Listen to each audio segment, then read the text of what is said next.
Hi, I'm Cash, and welcome to Cash Talks Football, where I break down all the goals scored in the Premier League, using my over 20 plus years coaching experience and being a sports agent and doing many other little things in the old football world. Right now we're looking at Everton against Tottenham, and I'm living in an alternate timeline when Richarlison seems to be scoring goals and I'm not liking it. I don't know what's going on. Someone help me.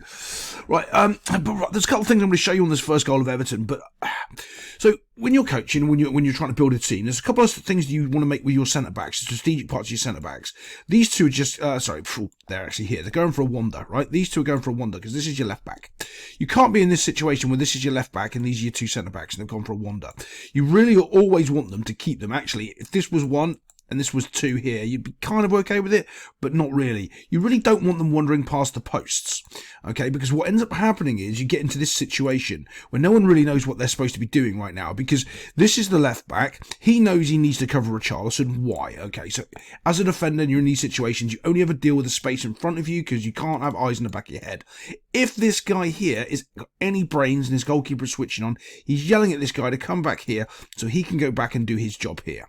That's what should really be happening. And as he comes back, he yells at him and he comes back here. This space that he's occupying should be a midfielder coming in, and so on and so forth. Doesn't happen, and this is what ends up happening because of it. Look, bosh.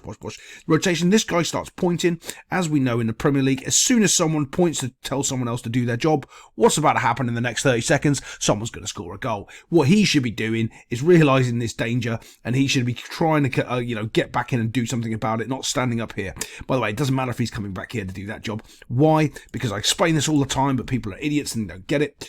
If that guy's free on the back post, right, this guy needs to be aware of that. And as this ball's played, if it's crossed to him, he can adjust and get to there, because he has all the time as the ball is travelling to make that space up, which he can do, which isn't a problem. But the real problem is these two have drifted so far wide, this has become a problem. Look, and he's sitting there completely unmarked. He's had a shifty look, but as he's looked, he can't actually see him because he's behind him. And he's gone too far out, and so's he. All of a sudden, look, Richarlison's just realised I can just stand here. They don't even realise they want to mark me.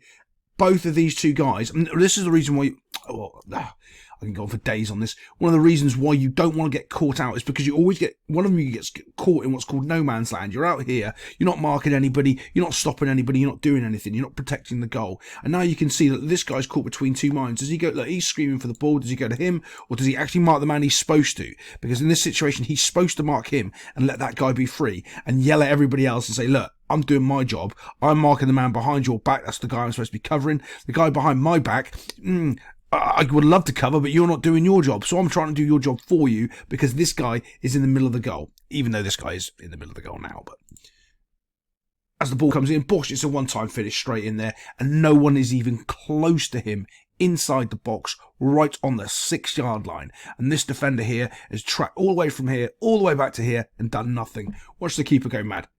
Bosch. There he is pointing at him. Look, I could see you as a mark. Yeah, but you didn't tell him to do it. And if you did, he didn't listen to you. And if he didn't listen to you, it's because he doesn't respect you. Because quite frankly, Jordan Pickford's always yelling at his defenders, always yelling at everybody. So quite often people just tune people out when they do that. And that's probably the case right here. Let's get on to the next goal. Look at the ball coming in here from corner. To be fair, I'm not too averse on the Tottenham keeper. I don't know how good or bad he is, but from what I've seen today, he's absolutely shocking. So as this ball comes across, Bosch, he goes for a little wavy flap at it, doesn't get it. And look, one of the things with the keeper, if you wave and flap at the ball, don't end up on the floor. Just don't. I don't know what this is jumping and falling on the floor, because the next thing you know, the ball's into the net box after a bit of a bundle, and it's 1-1. It's that simple, bit of a mess. Not really much going on. It's a sloppy goal.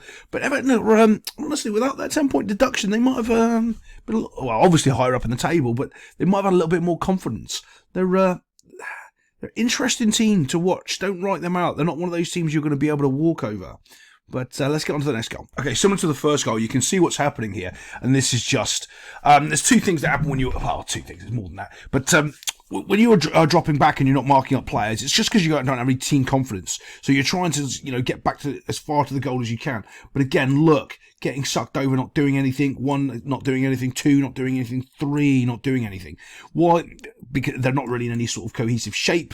Again, there's just too many players unmarked. That's because these guys are panicking and running back, trying to deal with one little thing, which is the football, and not trusting each other to do it. Not going, all right, now he's going to do a good enough job. We don't worry about that. Marking here in the middle, absolutely fine. But this guy, look, all right. So what I'm saying that there's more than one thing is the first thing, if you're looking at everyone's body shape, is they're all facing this way, right? They're all doing that, which they shouldn't be doing. At least this guy here, at least him, should be back, shoulders here, facing this way, so he can actually defend any cross that comes in or put any pressure on. If you're back early enough, he's back early enough, he should be there. These two you can kind of let get away with because they're coming back into the play, but even still their body shape is wrong. They need to be a little bit more side on, and the other reason why they need to be a little more side on is so they can see these players coming here.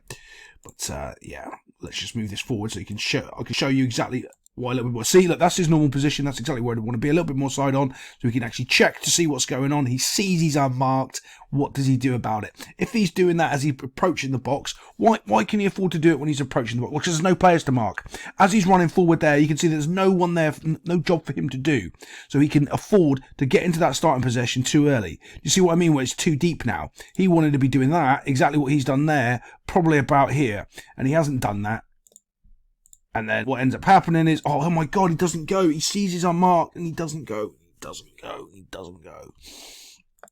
Dosh, ball comes in, little feet there, not bad. But again, you've got, that's not bad, I suppose. I'll let him off.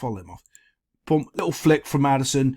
All not too bad, but there's just too much panicking going on. And the reason why they're panicking is because they're not back quick enough and they're not in their shape quick enough. And you can't really pick their shape out or who's where or who's supposed to be doing what, because that isn't a back line there. There's no midfield sort of cohesion here. Everyone's running and scrambling. And for some reason, Richarlison can score a goal again. I don't know what world I'm living in. I was Richarlison scoring goals. This is just not acceptable. I don't know what's going on. I don't know when this has become a thing where players put their, don't celebrate when they go back to clubs. Generally, people have done that when they've been like beloved footballers. Richarlison's not a beloved footballer at Everton. Did they fans like him? He's all right. Good, bad. He's all right. I don't really care about Richarlison scoring goal. Like, it's not like they've been the boyhood hero from the club and he's gone on to the mega move and he's come back to his boy. Like, it's just not the situation. Oh, the other really thing is, well, let me tell you, because a lot of people don't know why you are not allowed to take your shirt off. The reason you're not allowed to take your shirt off is because of this situation here. The sponsor of this team, right? You can't take your shirt off because they can't see the sponsor. That's the reason you get yellow carded for taking your shirt off. The cameras are all on you when you score the goal. It's the biggest moment. It's on all the highlights. And that's where the sponsor wants his name to be. And if you take your shirt off, you can't see the sponsor's name. That is the reason you get yellow carded for dissent for taking off your shirt. Money. Welcome to the Premier League. Gonna call it. This is the third time this week this has already happened when people are playing a high defensive line on the 18-yard box and then they end up conceding a goal because somebody drops the ball in and it's awkward for them to defend because all their defenders are running towards the goal. It's happened again. What a shock, boys and girls. What a shock.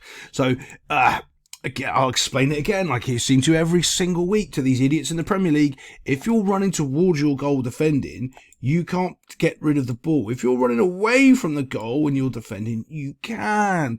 Way amazing. So what happens is, as this guy's running back towards his goal, he can't get any purchase on the ball because all his momentum, all his pace, everything he's doing is running towards the goal. So when he touches the ball, all he's really doing is flicking it on. The goalkeeper really can't do much because he has to be on his line because of the way that the whole thing's set up. He can't. I think he could have been a little bit further off his line here, and I think could have made some sort of effort for this little knock-in.